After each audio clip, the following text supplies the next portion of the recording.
आलम बना रखा था सेंट्रल गवर्नमेंट भाजपा आरएसएस ने, और उसको मोहब्बत में बदलने के लिए जो पद यात्रा चलाई है। दूसरा, जो अनएम्प्लॉयमेंट पीक तक गई है, जो वादे सेंट्रल गवर्नमेंट के थे कि 2 करोड़ रोजगार हम हर साल देंगे, 9 सालों में 18 करोड़ लोगों को रोजगार मिलना चाहिए था, नौजवानों को, और उसमें सेंट्रल गवर्नमेंट फेल हो चुकी है। उन्हीं के आंकड़ों के मुताबिक 30 से 40 लाख से ज़्यादा वो 9 साल में रोजगार नहीं दे, जिसकी वजह से देश का युवा परेशान है।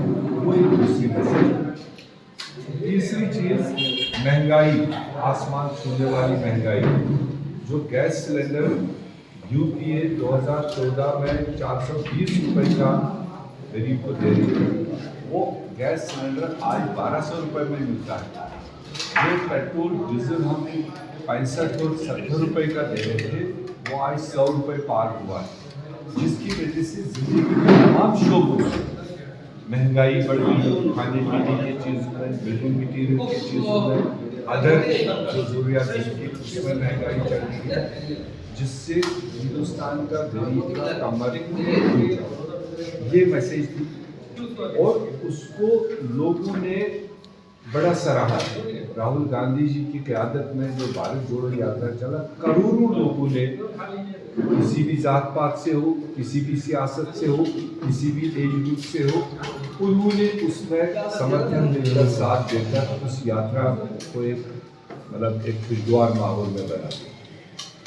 अब उस यात्रा में जो मैसेज फ्लो किया, उस मैसेज को और देश के घर घर तक पहुंचाने के लिए कांग्रेस पार्टी ने एक हाथ से हाथ जोड़ो अभियान हाथ में लिया, जो 30 अप्रैल तक पूरे देश में चलेगा। तमाम रियासतों में, तमाम जिलों में, तमाम देश के ब्लॉकों में, और न्याय पंचायत और बूथ लेवल तक ये मैसेज लेकर कांग्रेस पार्टी के काडर में जाएगा।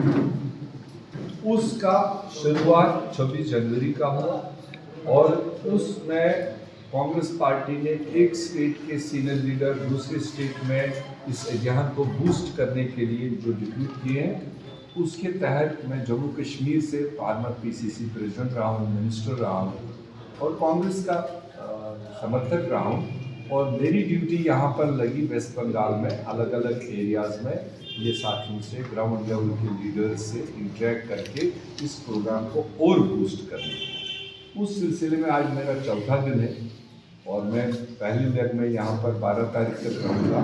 फिर दोबारा ज़रूरत पड़ेगी, दोबारा आएंगे जब डिस्ट्रिक्ट सम्मेलन होंगे। अभी तो रूरल एरियाज़ में, छोटे छोटे टाउन्स में ये प्रोग्राम चलेगा 1 महीना, और अप्रैल के महीने में जब डिस्ट्रिक्ट सम्मेलन होगा तब फिर आएंगे।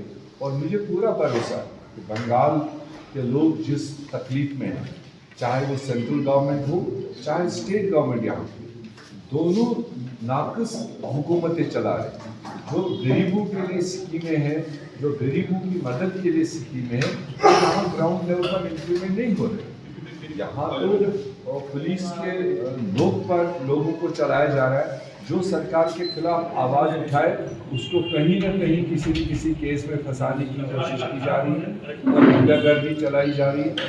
और ऐसे में कांग्रेस पार्टी जमहूरी तरीके से लोगों की आवाज़ को बुलंद करेगा, और लोगों के जो स्कीम्स हैं वो लोगों तक पहुंचनी चाहिए, जिनके लिए वो बनी है उन तक पहुंचनी चाहिए। ये हमारी कोशिश होगी वेस्ट बंगाल।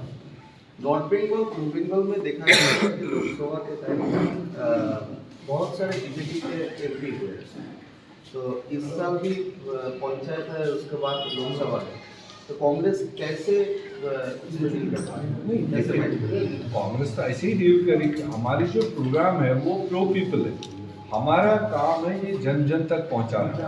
हमारा काम है लोगों को समझाना सही क्या है, गलत क्या है। मुझे खुशी है यहाँ वेस्ट बंगाल में तो हमें समझाने की कम जरूरत पड़ रही। लोग खुद ब खुद बता रहे हैं कि हमारे साथ क्या हो रहा है, चाहे वो सेंट्रल गवर्नमेंट हो चाहे स्टेट गवर्नमेंट हो, दोनों तो लोगों के साथ अन्याय कर रही है, गरीब लोगों के साथ अन्याय कर रही है। सिर्फ अपनी वाहवाही, अपने परिवारों को, अपने खास लोगों को आगे बढ़ाने का काम किया जा रहा है, और करप्शन का तो यहाँ बोलबाला है। मैं तो आज से 15 साल पहले भी बंगाल आया हूँ, आज फिर आया हूँ इंटीरियर से।